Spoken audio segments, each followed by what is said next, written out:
Hello everyone, welcome to my channel. Today we are going to see about retropharyngeal space infection. And first let's see the gist of the retropharyngeal space infection. In this we are going to see about the boundaries of retropharyngeal space, and next the contents of retropharyngeal space. What are the source of infection of the retropharyngeal space? And next, the clinical features of retropharyngeal space infection and also the treatment of the retropharyngeal space infection. This is one of the simple space infection and also the easy space infection.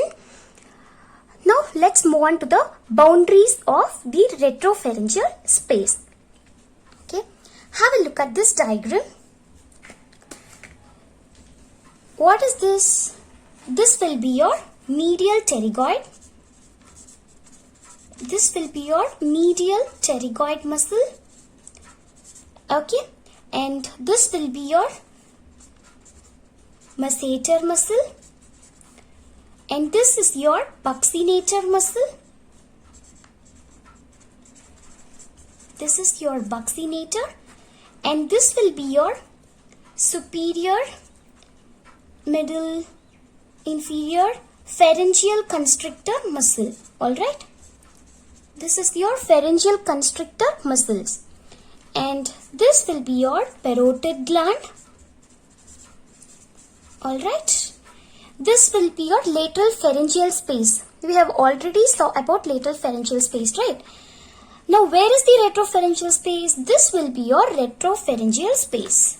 This is your retropharyngeal space. Okay. Now let's see what are the boundaries present. Now, what is present anteriorly? Anteriorly, what do you have? This is your retropharyngeal space, right? This is your anterior and this will be your posterior. Now, retropharyngeal space is here. Anterior to it, what do you have? That is your superior middle constrictor muscle. That is your superior middle and pharyngeal constrictor muscle. So anteriorly it will be your superior and middle pharyngeal constrictor muscle. Alright, this will be your anterior aspect.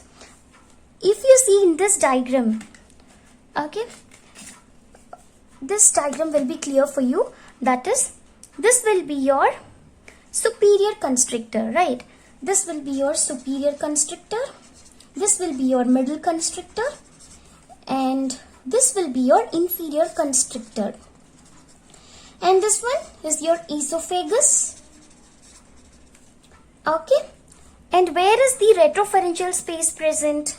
The retropharyngeal space, this one, right? Here will be your retropharyngeal space.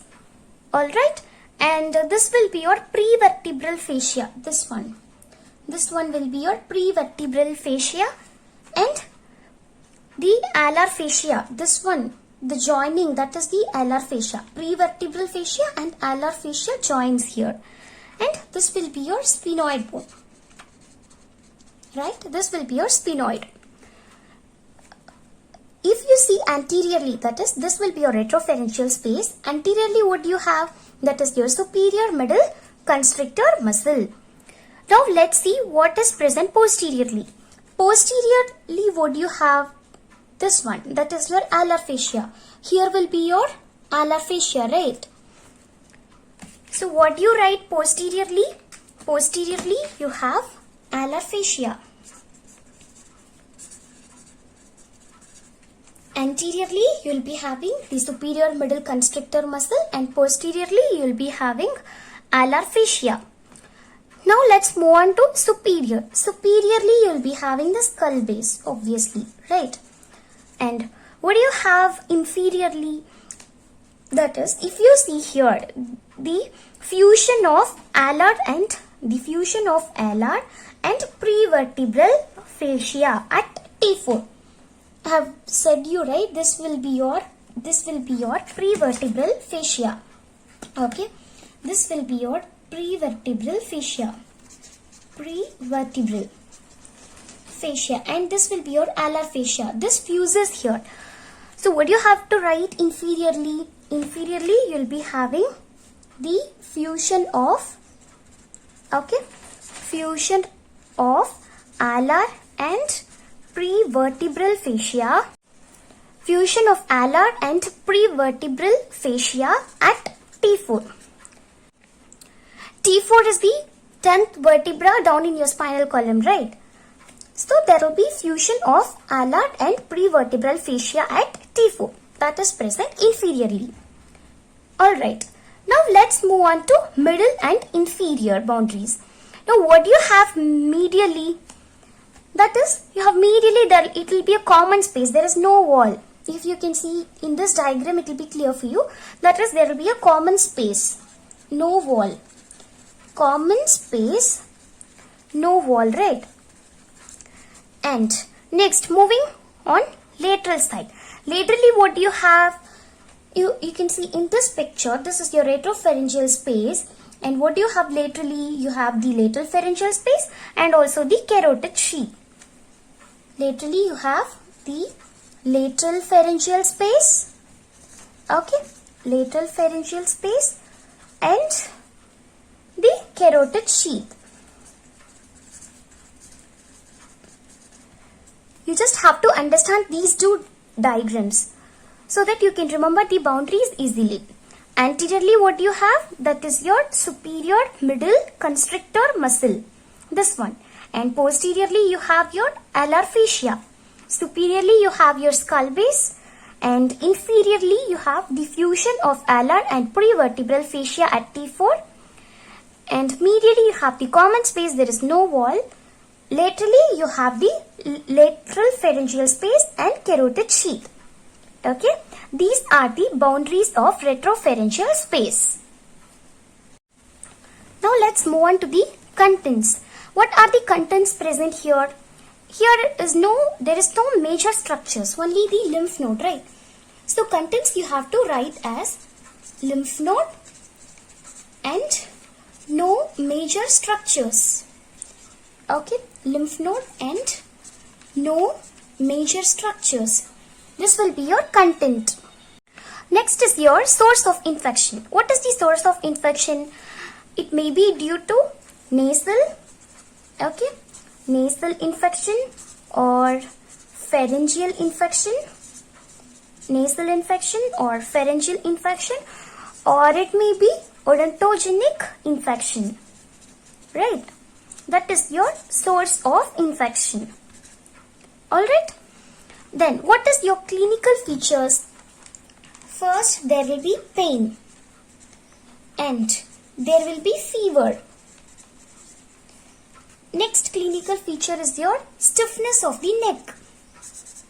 Okay, stiffness of neck. And the clinical features you can remember as 3D. 3D. Okay, that is, you have to mention 3 Ds in the clinical features. First one will be dyspnea. Okay, and second D is your drooling, and third D is your dysphagia. Okay, these are the 3 Ds. This is very important, you have to remember. That is dyspnea. What is dyspnea? It is the difficulty in breathing, right? And next is the drooling. Drooling is the excessive flow of saliva outside your mouth. That is the drooling. And what is dysphagia? It is difficulty in swallowing, right? These are the clinical features. And one more you have to write, important clinical feature. It is the bulging of posterior pharyngeal wall. Okay, the posterior wall is bulged. That is bulging of posterior pharyngeal wall. Okay, bulging of posterior pharyngeal wall. This is an important clinical feature that you should know. And there might be retropharyngeal abscess also. In severe cases, that may be retropharyngeal abscess. okay, which is very dangerous deep neck space abscess. Okay, it might also cause the complications, might include the airway obstruction and aspiration pneumonia. Alright, these are the clinical features that you should know about the retropharyngeal space infection. First one will be your pain, fever, then stiffness of neck. And you have to mention the 3 Ds, that is your dyspnea, drooling and dysphagia. And next will be your bulging of posterior pharyngeal wall. And in severe cases, it might cause the retropharyngeal abscess and complications including airway obstruction and aspiration pneumonia. These are the clinical features that you have to mention. Okay. Finally, coming to the treatment of retropharyngeal space infection, the most common treatment for all the space infection that you already know, that is your incision and drainage. Okay, you can do it intraorally as well as extraorally. It can be done. This is the treatment. Okay, this is about the retropharyngeal space infection. Let us quickly recall what we have covered in this video. First, we have covered the boundaries of the retropharyngeal space infection, and next will be your content, and then the source of infection, and the clinical features and treatment of the retropharyngeal space infection. That's all about the retropharyngeal space infection. I hope almost I have covered all these space infections. Check out my channel for the other space infections. If you like the video, hit the like button, share the video, and please don't forget to subscribe my channel.